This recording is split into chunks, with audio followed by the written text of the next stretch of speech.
I think it's disrespectful for you to come into the Oval Office and try to litigate this in front of the American media. Right now, you guys are going around and forcing conscripts to the front lines because you have manpower problems. You should be thanking the president for trying to bring it into this conflict. Have you ever been to Ukraine that you say what problems we have?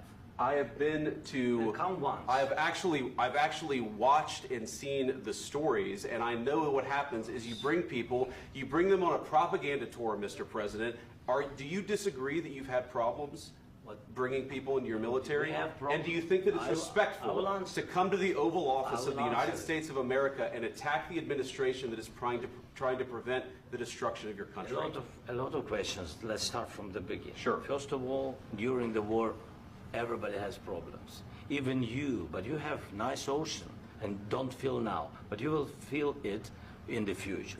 God bless. You don't know that. God bless. You don't God know bless. That. You will not have a war. Don't tell us what we're going to feel. We're trying to solve a problem. Don't tell us what we're going to feel. I'm not telling you. Because I'm you're in no answering position on to this dictate that. That's Remember exactly what this. you're doing. You're in no position to dictate what we're going to feel.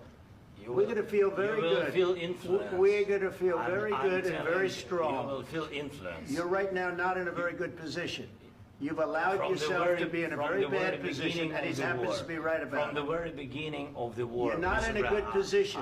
I You don't have the cards right now. With us, you start having I'm not playing cards. Right now, you don't. You're playing cards. Mr. President. You're playing cards. Serious. You're gambling the with the lives of millions of people. You're gambling with World War III. You're gambling with World War III. And what you're doing is very disrespectful to the country, this country.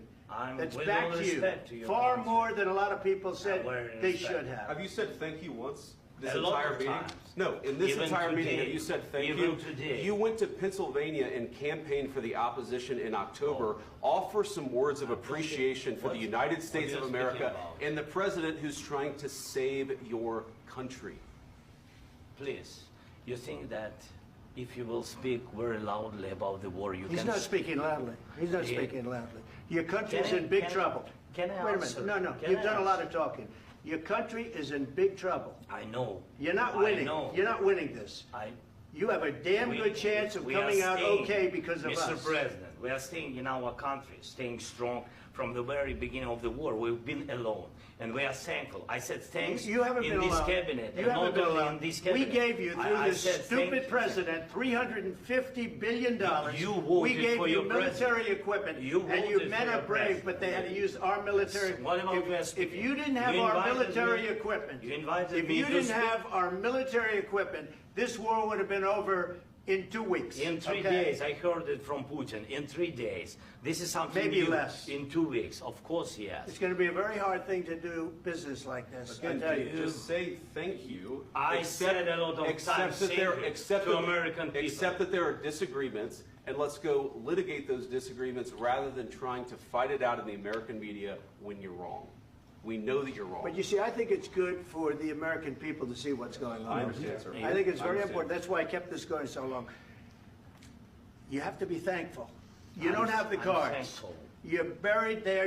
Your people are dying. tell you You're again, running I low know. on soldiers. Don't- Listen, don't please, you're running Mr. low on President. soldiers. It would be a damn good thing. Mr. And President. then you tell us, I don't want a ceasefire. I don't want a ceasefire. I want to go, and I want this.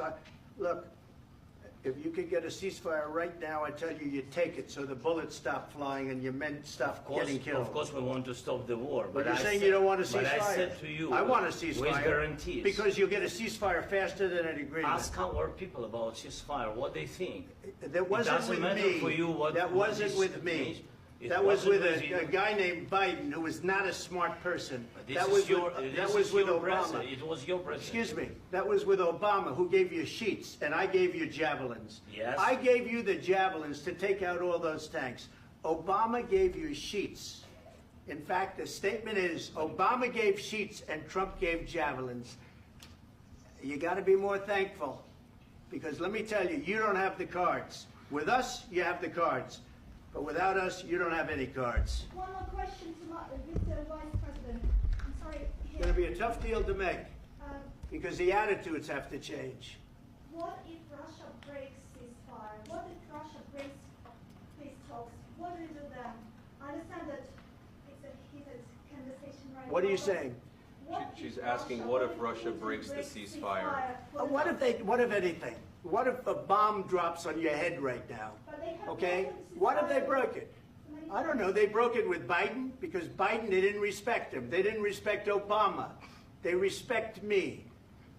Let me tell you, Putin went through a hell of a lot with me. He went through a phony witch hunt where they used him and Russia. Russia. You ever hear of that deal? That was a phony Hunter Biden, Joe Biden scam. Hillary Clinton, Shifty Adam Schiff. It was a Democrat scam. And he had to go through that. And he did go through it. We didn't end up in a war. And he went through it. He was accused of all that stuff. He had nothing to do with it. It came out of Hunter Biden's bathroom. It came out of Hunter Biden's bedroom. It was disgusting. And then they said, oh, the laptop from hell was made by Russia. The 51 agents. The whole thing was a scam. And he had to put up with that. He was being accused of all that stuff. All I can say is this. He might have broken deals with Obama and Bush, and he might have broken them with Biden. He did, maybe. Maybe he didn't. I don't know what happened. But he didn't break them with me. He wants to make a deal. I don't know if you can make a deal. The problem is I've empowered you to be a tough guy. And I don't think you'd be a tough guy without the United States. And your people are very brave.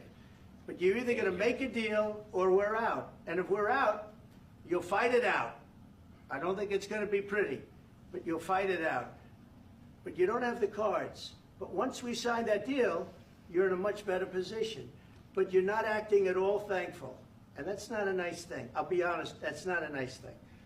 All right, I think we've seen enough. What do you think? Huh? This is going to be great television, I will say that.